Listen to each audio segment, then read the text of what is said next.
continued job growth in our community. This is primarily in the downtown area alone. And it's good to see people out on Remsen Street again. And more importantly, it's good to hear of residents from throughout the community starting to come downtown. This is part of the goal that we established in 2002 when we had community-wide participation in our downtown redevelopment plan. And it's heartening to see that it's actually starting to come to fruition. Probably the biggest project by far in this community this past year, and some would argue for many years, has been the total change up at the Eddy. The greenhouse project is a true paradigm shift in regards to the quality of care for long-term care. I'm very excited that Cohoes is the first facility of this type in New York State.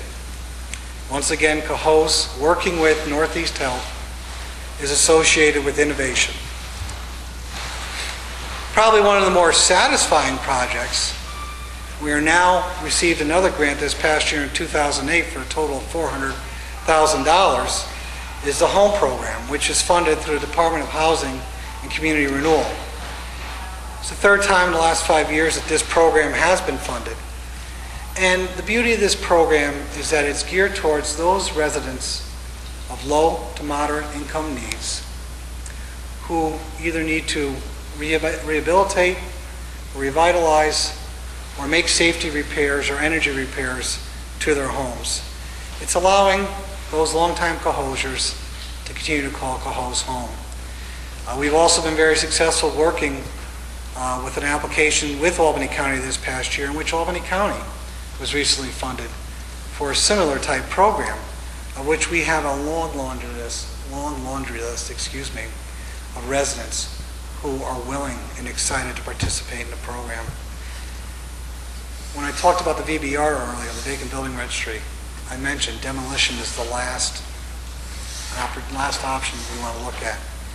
When I talked about the fire department and the fact that, fortunately, knock on wood, there's been less fire calls, I firmly believe that not only between the great work of the fire department, but also the work of code enforcement, but also because of this home program, because of the fact that we are helping residents stay here and preventing tomorrow's tragedy by rehabilitating their house, we are making a big difference in regards to the number of buildings in the long term that will need to be demolished.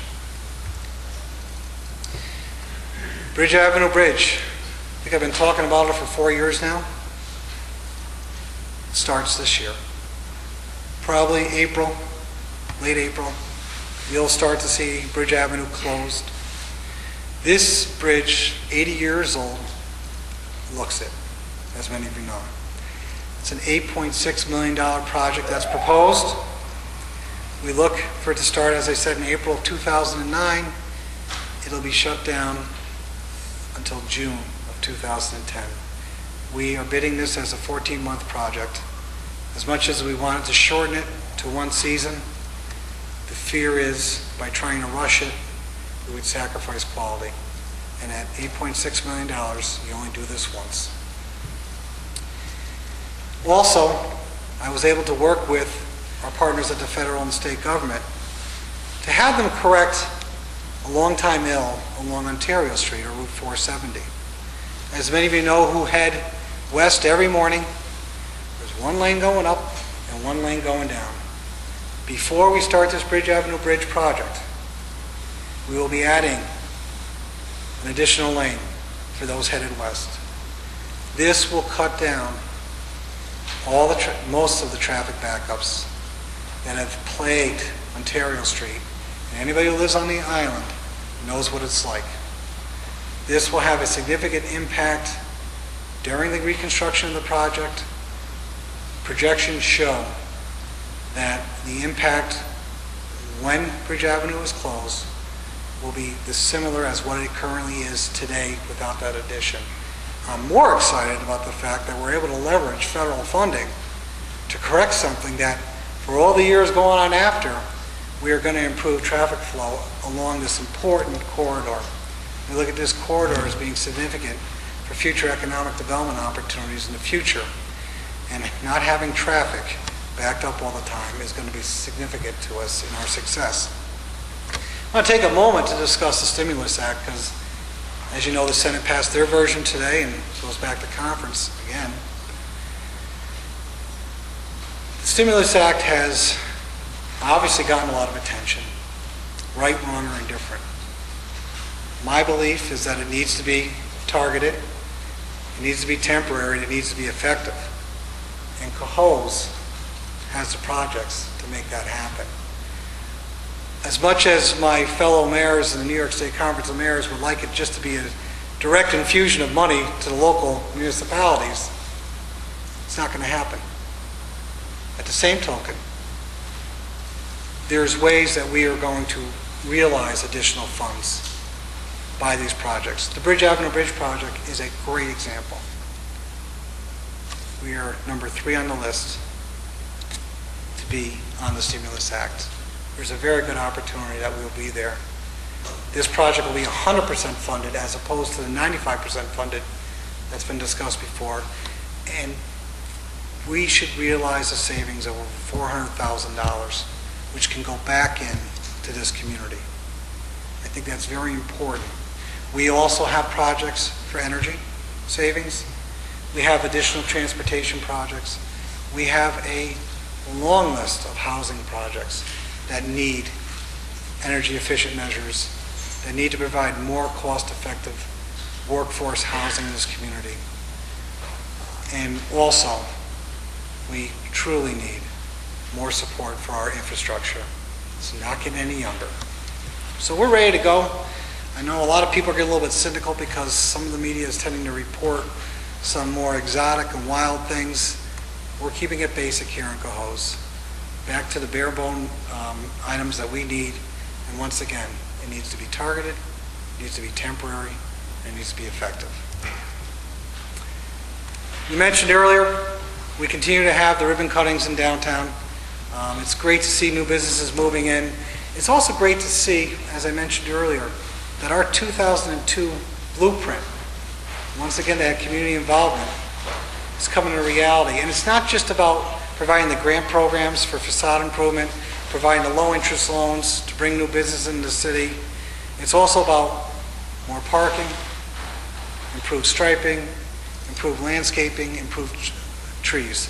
Those type of things really are creating a nice little culture down here. And it kind of brings me to a point that I really want to reinforce to the public. We've got some great small businesses in the city.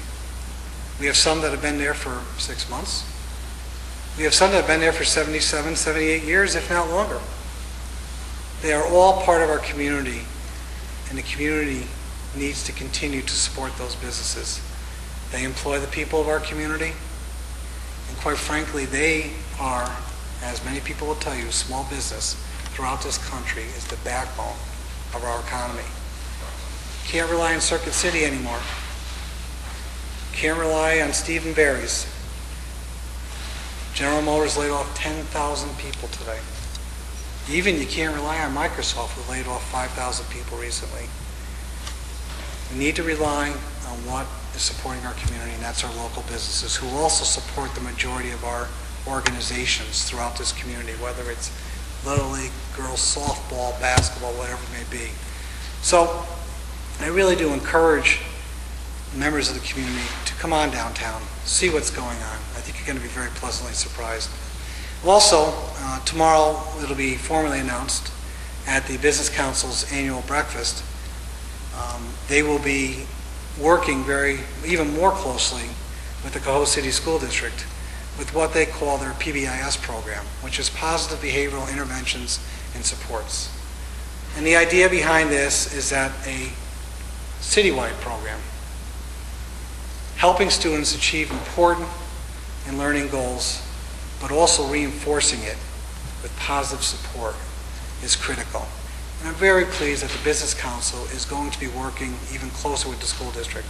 This community is a character counts community, always has. We believe character education are those 6 basic pillars of character of our youth. And we need to continue to find not complex, but yet simple ways of reinforcing that in our youth.